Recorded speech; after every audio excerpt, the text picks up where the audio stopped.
지식과 노하우에 비례해서 수입을 늘리는 세 가지 전달법. 예, 제가 원래 다른 제목을 써놨었는데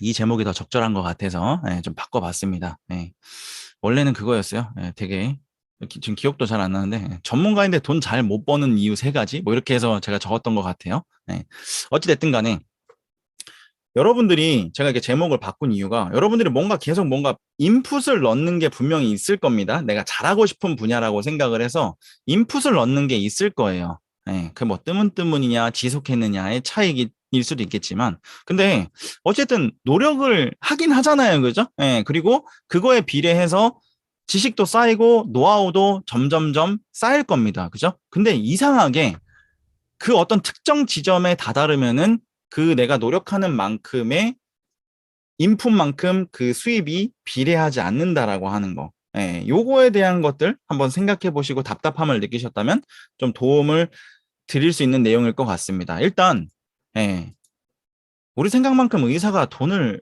못 벌거든요. 예, 아닌데요? 뭐 요즘에 그냥 월급 페이닥터라고 하더라도 1,000만 원 그냥 가볍게 받던데요. 예, 여러분들 페이닥터가 1,000만 원 이상 받는다라고 하는 걸 여러분들 한번 잘 생각을 해보시면 여러분들 본과 예과 그 공부 10년 해야 되고 거기에 생활비, 학비 다 포함하면은 원금 회수하는데 여러분들 몇 년 걸릴지 계산해 보시면 많이 버는 게 절대로 아닐 거라는 생각을 하시게 될 겁니다. 예. 절대로 많이 버는 게 아니에요. 그죠? 그리고 우리 생각만큼 돈 잘 버는 변호사도 그렇게 많지가 않습니다. 거의 10년 가까이 의사든 변호사든 지식과 노하우에 시간을 투자를 하잖아요. 그죠? 예. 안타깝지만 10년 가깝게 투자한 이 시간으로 얻은 전문성이라고 하는 게 수입하고 비례되지 않는 걸 저는 제 학부니까 그걸 더더욱 옆에서 보면서 많은 걸 느꼈습니다. 예. 정말 아주 이번 챕터는 간단하면서도 정말 필요한 거니까. 그리고 제 동기 선배 후배들한테 이거 설명해 주니까 감사 인사 좀 많이 들었었거든요. 야, 너가 그거 얘기해 줘 갖고 선배님 그거 얘기해 줘 갖고 상담 되게 잘 되던데요. 이 예시니까 여러분들이 꼭 한번 적용해 보시면 좋을 것 같아요. 많이 들어보셨을 겁니다. 지식의 저주, 그죠? 예, 지식의 저주. 지식의 저주라는 건 뭐 쉽게 생각하면 그런 거죠, 그죠? 나는 알고 있는데 상대방이 모를 수 있다라는 거를 간과하는 거예요.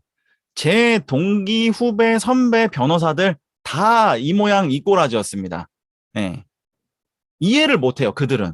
야, 소송하는데 이것도 몰라? 이렇게 얘기를 한 거가 반문으로 돌아옵니다. 반대로 얘기하면 아마 어떤 업계든 어떤 분야든 여러분들 똑같은 반문이 제기될 수 있을 거예요. 내가 아는 건데 상대방은 당연히 알 거다라고 생각을 하니까 생기는 문제다라고 보시면 될 것 같아요. 이 지식의 저주에서 벗어나야 되는데 결국 전문 지식을 많이 쌓고 경험과 노하우가 쌓고 쌓아지는 과정에서 돈을 그만큼 비례해서 잘 벌려면 전 이 두 가지가 되게 중요하다라고 생각을 합니다. 결국 얼마나 더 쉽게 이해시키느냐, 그리고 얼마나 더 와닿게 전달하느냐. 이거 두 가지밖에 없어요. 얼마나 더 쉽게 전달하냐? 얼마나 더 쉽게 이해하도록 하냐? 그리고 얼마나 더 와닿게 전달을 하느냐. 이 두 가지가 왜 중요하냐라고 놓고 봤을 때 아주 간단하죠. 예. 누구나 다 수입이라고 하는 건 고객의 지갑이 열려야 수입이 발생을 하니까요. 예. 근데 그냥 난 전문성을 드러내겠다고 난 이 일을 오래 했으니까 라는 이유로 그냥 당연히 알 거라고 생각하는 것도 패스 해가면서 설명을 하면은 고객의 마음이 다치고 마음이 다치면 지갑도 다치겠죠. 그죠? 예. 그래서 결국 이 고객의 지갑에서 나오는 이 수입, 우리들의 수입은 이 고객의 지갑을 어떻게 여느냐. 결국 머리가 아니라 마음이잖아요. 그죠? 예. 그러면은 마음을 열려면 여러분들 뭐 이 챕터니까 제가 여러분들을 거의 지금 오늘 기준으로 26주 차 관찰했잖아요. 그죠? 제가 여러분들 26주 차를 관찰하면서 제가 느낀 거를 아주 간명하게 설명드리겠습니다. 뭐냐면은 여러분들 제 기준에서 조금만 어렵게 설명하잖아요. 여러분들 표정과 반응과 리뷰가 다릅니다. 예.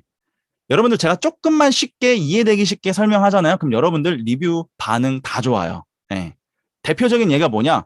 뭐 좋은 툴 알려드리면은 되게 좋아하시잖아요. 그죠? 예. 쉽잖아. 그냥 그 툴 하나 알면 내가 막 될 것 같잖아요. 그지? 그런 겁니다. 이해되셨죠? 그죠? 그러니까 이걸 염두를 했을 때 여러분들은 최대한 쉽고 단순하게 설명을 하셔야 되는데 자, 나도 알아. 쉽고 단순하게 설명해야 되는 거 나도 알아. 당연히 아시겠죠. 그죠? 예, 왜냐면은 어렵고 복잡한 거는 기본적으로 이제 인간이라고 하는 게 두려움과 이게 거부감을 가지니까 이 쉽게 설명하고 단순하게 설명하라는 건 아주 많이 들으셨을 거예요. 근데 제가 아까 말씀드렸던 제 선후배들, 동기들한테 제가 상담할 때, 야, 이렇게 해봐. 이렇게 한번 해보시는 거 어때요? 라고 해가지고 제가 수정해준 가장 핵심적인 내용 중에 하나를 좀 설명을 드리겠습니다. 이름하여 상대방의 마음을 열기 위해서 세 가지 노하우를 설명을 드리도록 할게요. 첫 번째입니다. 개념을 단순화시켜 주시는 거예요. 개념. 이게 무슨 말이냐면은 제 사례로 설명드리겠습니다. 뭐냐면 예를 들어서 우리가 구속영장이라는 개념에 대해서 일반 사람들은 모르잖아요. 그죠? 영장이라는 개념이 일반인들에게는 없어요. 그러면은 제가 그랬거든요. 제 동기한테, 야, 영장에 대해서 한번 내가 일반인이라고 생각하고 한번 설명해 볼래? 이러면은 설명해 볼래라고 하고 제가 계속 딴지를 걸었습니다. 이 친구가 일반인들이 모를 만한 단어가 나올 때마다 그게 뭔데요? 변호사님 그게 뭐예요? 그게 뭔데요? 이렇게 계속 물어봤거든요. 계속 말이 끊기는 거죠. 자, 그래서 제가 이렇게 얘기를 했습니다. 내가 지금 질문해서 네 말이 끊기는 횟수만큼 고객들은 점점 마음의 문을 닫았을 거야. 제가 이렇게 얘기를 해줬습니다. 이게 무슨 말이냐면 개념을 단계별로 올려줘야 된다는 거예요. 예. 영장이 왜 나오는지, 영장이 무슨 개념인지를 모르는 사람한테 단계를 설명 안 하고, 자, 영장이 되면 이런 효과가 거두게 되고, 여러분, 고객님이 이렇게 될 거고, 어쩌고, 막 이렇게 설명을 하면은, 그러니까 어떻게 하라는 거지? 막 이렇게 돼버린다는 겁니다. 아시겠죠? 아마 병원 가보시면 정말 좋은 의사 선생님이구나라고 느끼는 선생님들과, 좀 그냥 그런데? 아니면 그냥 아무 감흥 없는 의사 선생님들의 극명한 차이가 뭐냐면, 그 질병에 대해서 좋은 의사 선생님은 되게 쉽게 설명해 줍니다. 그죠? 예. 그 개념에 대해서 그 질병이 발병한 원인에 대해서 되게 쉽게 설명을 해줘요. 이 단계별로 접근하는 거. 예, 이거를 하셔야 되는데, 이겁니다. 뭐냐면은, 다, 가지 로드맵은 다 받으셨을 테니까, 이 알리고 걸러내서 담다, 육성해서 몰아간다, 이거를 바꾼 이유가 뭐냐면, 이거 전문 용어로 쓰자 그러면 한도 끝도 없거든요. 제가 이거 가지고 여러분들 전문 용어로 풀어내서 여러분들한테 전달하잖아요. 이 가지 로드맵은 망했을 거예요. 예, 하나도 안 팔렸을 겁니다. 예. 그게 인터페이스라는 건데, 단계별로 올려줘야 되는 거라는 거죠. 아시겠죠? 예, 그래서 여러분들, 인간이 사고가 이렇게 구조화가 안 돼 있으면은 안 받아들여지거든요. 네, 그렇기 때문에 일단은 이 단계별로 접근하는 거, 개념을 단순화시켜줘라. 네, 개념을 단순화시켜주는 게 첫 번째다라고 생각을 하시면 됩니다. 그리고 두 번째 예시입니다. 두 번째 예시는 뭐냐면은 사고 구조화인데요. 예를 들어서 여러분들 이 화면에 보시면 대조와 영범이가 목원동 방수과에서 연결효를 외친다. 이거를 제가 보통 이 논리적인 사고를 하기 위해서 그냥 외우세요라고 하는 문장이거든요. 대주와 영범이가 목원동에 있는 방수과에 가서 연결효 이렇게 외우라고 제가 합니다. 웬만한 거의 그저 돌고래 이상의 IQ면 이거 한 문장 5번 읽으면 그냥 외워요. 예, 대주와 영범 이렇게 뻐벅뻐벅 할 수는 있는데 몇 번 읊조리다 보면은 그냥 외워집니다. 예, 대주와 영범이 목원동 방수과 연결효 이거 외워져요. 예, 제가 수백 명한테 실험해본 결과입니다. 제 학생들한테 이거 외워집니다. 근데 제가 이걸 왜 외우라고 했냐면은 제가 사고를 구조화라 그랬잖아요. 이게 뭐냐면 어떤 논리적으로 뭔가 빠져 있거나 혹은 논리적으로 전달을 해야 된다거나 구조를 설계해야 된다거나 했을 때 제가 봤을 때 그냥 이 과정만 거치면 어지간한 사고가 다 구조화가 됩니다. 뭐냐면은 첫 번째, 대주는요, 대상과 주체 측면에서 여러 가지를 생각해 보는 거고, 영범위는 뭐냐?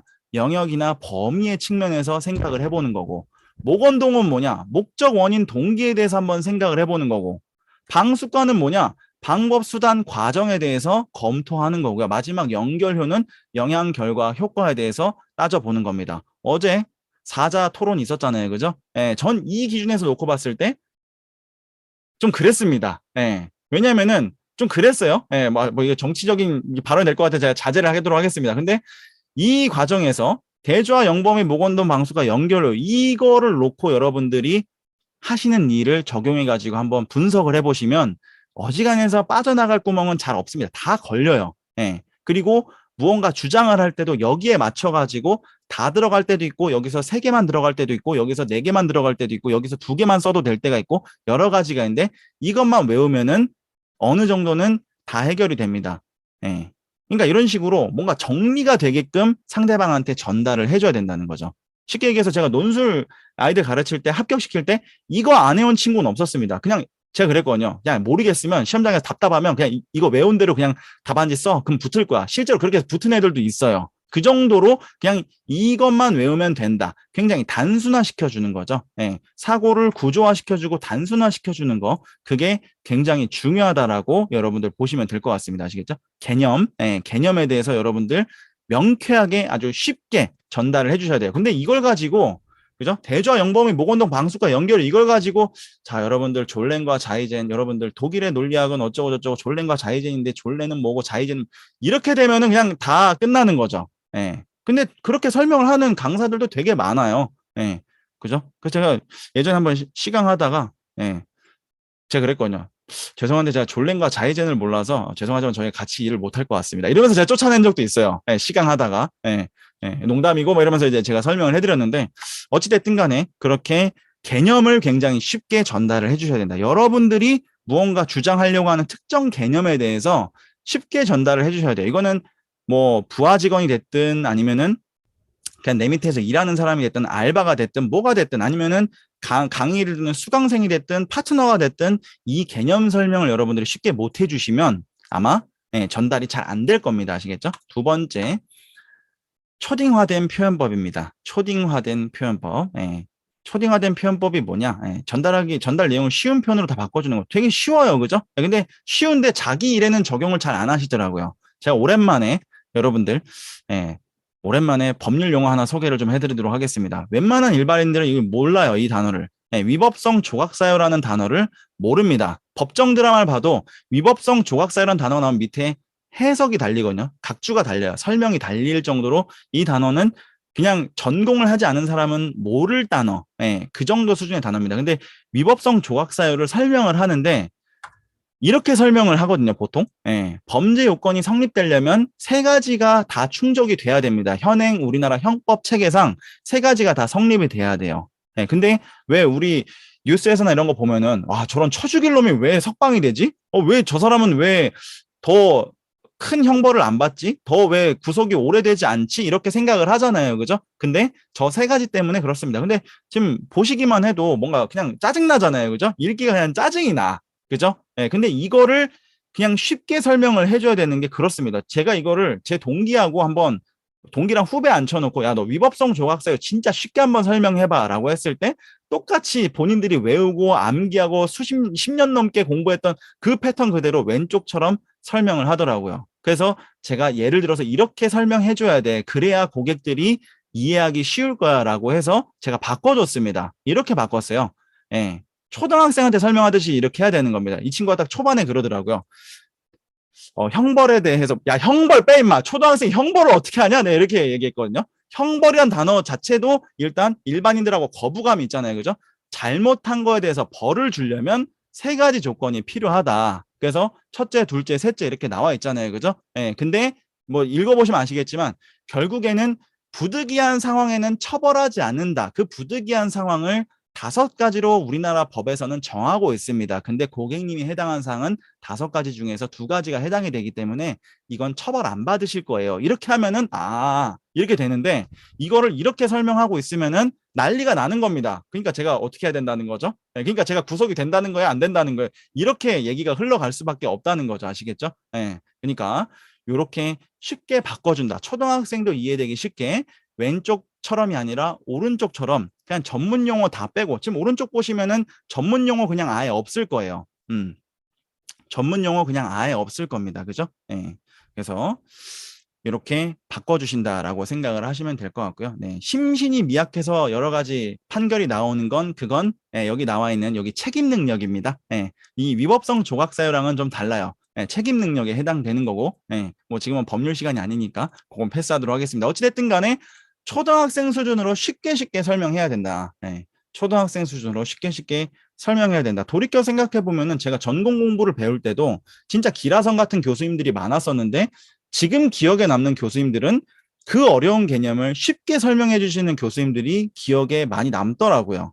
아직까지도. 근데 뭐 알겠어. 저희 교수님들 다 대단하신 분들이었으니까 알겠어. 근데 자기 잘난 맛에 되게 어렵게 설명하시고 전문 용어 막 쓰시고 막 이러신 분들은 지금 기억에 하나도 안 나요. 그분들이 설명한 내용이. 그러니까 이 전문성이 걱정이 된다라고 하시는 분들은 초등학생 수준으로 정말 쉽게 쉽게 풀어서 정리해 주시면 되고요. 만약에 고객이 혹은 상대방이 좀 전문성을 의심하면 어떡하죠? 이런 걱정을 하신다면 그거를 다시 한번 풀어내서 설명을 반복해서 설명을 해주시면은 큰 문제 없을 겁니다. 그러면 상대방이 느끼기에 이 사람은 전문 용어도 쓸 줄 아는데 굉장히 쉽게 설명을 하네라고 보실 수 있을 거예요. 1, 2번 한번 잘 적용해 보시고 그냥 마지막 세 번째, 저는 이걸 제일 많이 기억하시지 않을까 하는 생각이 드는데 예비대사 준비하기. 예비대사 준비하기라는 거는 그냥 대화를 하든 설득을 하든 말을 하든 요거는 정말 많이 해보시면 됩니다. 예비대사 여러분들 뭐 미리 준비한 대사 이런 게 아닙니다. 아시겠죠? 예비대사라고 하는 거는 뭔가 합쳐 놓은 거예요. 마치 이 설득하거나 혹은 세일즈를 하든 마케팅을 하든 스페어 타이어 같은 느낌이다라고 생각을 하시면 됩니다. 예비대사 바로 알아보도록 할게요. 예비대사라고 하는 건 이겁니다. 예시, 그죠? 예시, 첫 번째 예시입니다. 구체적인 본보기가 되는 예를 들어주는 거죠. 제 세미나 제가 말하는 거 많이 들어보신 분들은 제가 예시 많이 드는 거 아마 그냥 경험적으로 아실 겁니다. 예를 들어서요. 뭐 아니면은 이런 거는요. 이렇게 해서 제가 예를 많이 들 거예요. 예시 첫 번째가 예시고 두 번째 비유입니다. 비유. 아까 우리 댐 화면이 있었잖아요. 그죠? 키워드 설명하면서 제가 댐 그림 넣는 거 괜히 넣는 게 아닙니다. 비유를 들어주면은 빗대서 설명을 하면 사람이 더 쉽게 받아들이니까. 그죠? 그 다음에 세 번째. 예비대사에서 세 번째 대는 대비입니다. 대비. 반대되는 걸 보여주는 거예요. 반대되는 거. 이 반대 상황, 반대 조건에서 그 두 가지를 비교를 해주면은 상대방이 더 쉽게 받아들입니다. 저는 이 대비라고 하는 것도 제 일상생활의 화법 중에서 전 제가 고쳐야 될 거라고 저는 생각을 하거든요. 뭐냐면은 이게 아주 너무 습관화되어 있다 보니까 너무 극단적으로 반대로 제가 항상 설명을 합니다. 말싸움을 할 때, 지인들하고 말싸움을 할 때 그 반대로 틀어서 이렇게 막 얘기를 해버리고 이런 게 있는데 어찌됐든 간에 대비 굉장히 이 차이점 부각하기에 좋다. 그 다음 마지막 사례. 사례. 어떤 실제로 일어난 예를 들어주는 거예요. 예시와 사례는 다릅니다. 아시겠죠? 예시와 사례는 다릅니다. 예시는 아까 설명드린 대로 예시는 구체적인 본보기가 되는 예를 들어주는 거고 맨 마지막에 사례는 실제로 일어난 일. 실제로 일어난 일. 그러니까 예시는 가상 설정이라고 생각하시면 되고요. 사례는 실제 일어난 일들이라고 생각을 해주시면 됩니다. 사람이 이거 제가 직접 겪은 일인데요. 이거 제가 경험한 일인데요. 라고 하면서 설명을 해주면 전문가로서 혹은 무언가를 설명할 때 권위를 심어주기에 굉장히 좋습니다. 아시겠죠? 예비대사, 예시, 비유, 대비, 사례, 예비대사만 잘 치셔도 여러분들 상대방한테 설득하거나 설명할 때 굉장히 유용하게 전달하실 수 있을 겁니다. 아시겠죠? 그리고 전달이 잘 되지 않는 상황에서 미리 대처하는 능력도 아마 같이 키우실 수 있을 거라고 생각을 합니다. 전문가라고 하는 관점에서 놓고 봤을 때 혹은 넓게 봤을 때 설득을 잘한다, 전달력을 높인다 이런 것들이 저는 카피라이팅 뭐 이런 거라고 저는 생각하지 않습니다. 결국에는 누가 더 그 내용에 대해서 전달하려고 하는 내용에 대해서 본질적인 요소를 누가 더 쉽게 잘 설명할 수 있느냐. 본질적인 요소를 누가 더 쉽게 잘 설명할 수 있느냐. 예비대사를 통해서 개념을 구조화를 통해서 사고의 구조화를 통해서 초딩화된 표현으로 누가 더 쉽게 전달할 수 있느냐의 싸움이라고 저는 생각을 합니다. 그리고 굉장히 효과도 많이 봤고요. 그러니까 본질적인 요소에 대한 고민도 하실 테니 그 본질적인 요소를 어떻게 잘 전달할 것이냐라는 거 생각해 보시면 좋을 것 같고요. 우리가 경험한 진짜 전문가들은 그 본질을 되게 쉽게 잘 설명하는 걸 어렵지 않게 확인할 수 있을 겁니다. 예, 만약에 갑자기 성함이 생각 안 나는데 요즘에 아이 전문가, 아이 소통 전문가로 활동하시는 분 있잖아요. 그죠? 그분 같은 경우에도 그분이 막 나와가지고 막 이론 설명하고 이랬으면은 그분 지금처럼 활동 못 하셨을 거예요. 그죠? 예, 굉장히 쉽게 쉽게 설명을 하니까 사람들이 다 받아들이기 쉬워하고 반응이 좋으니까 더 많은 채널에 등장을 하고 뭐 이런 거겠죠. 그죠? 예, 어찌됐든 간에 여러분들 이번 챕터에서 제가 말씀드리고자 했던 거 여러분들이 판매 중이거나 판매할 상품에 대해서 초등학생도 이해하기 쉽게 표현들을 다 바꿔보시는 연습을 해보시면 좋을 것 같습니다.